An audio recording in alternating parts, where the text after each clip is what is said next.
Let's stick in Washington. We'll head to Joe Khalil with how the Trump campaign, Joe, is handling all of this. And really, Republicans and the former president have been fairly quiet over the past week since the debate.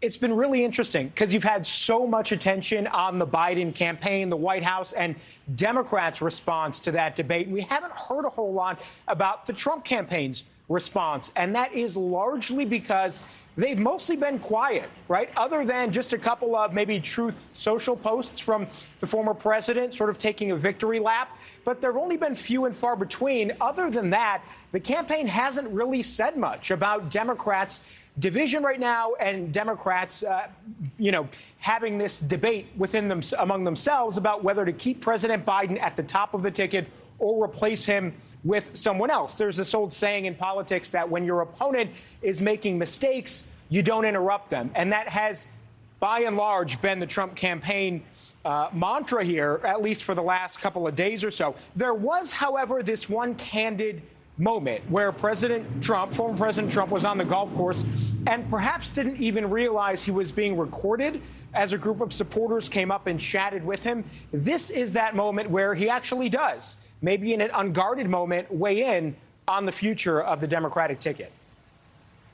And that means we have Kamala. I think she's going to be better.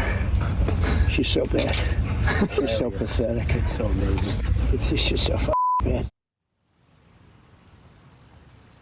Now, behind the scenes for the Trump campaign, here is what we know. Take a look at this map here, the lighter shade of yellow.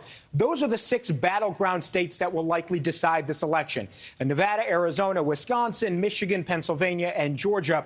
But the other 3 states highlighted there, Minnesota, Virginia, and New Hampshire, we know, and we've been able to report from the Trump campaign, they now have their eyes on those states. They have for a few weeks now, and after this debate, that has ramped up even more, believing that they might have a shot to win those states. Now, that would be a big task for this campaign because former President Trump has not fared well.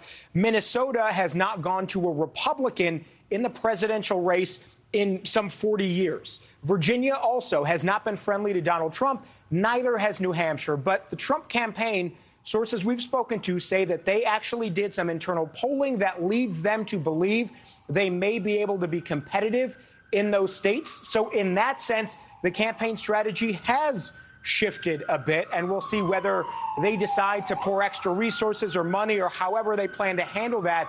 But these are places that a couple months ago they didn't really feel like they had a shot. Now, all of a sudden, they may be on the table for the Trump campaign. Yeah, they certainly could be. All right, Joe Khalil in a noisy Washington, D.C. Joe, thank you. Thank you for watching. Go to newsnationnow.com to find News Nation on your television provider. And don't forget to click the red subscribe button below to get more of News Nation's fact-driven, unbiased coverage.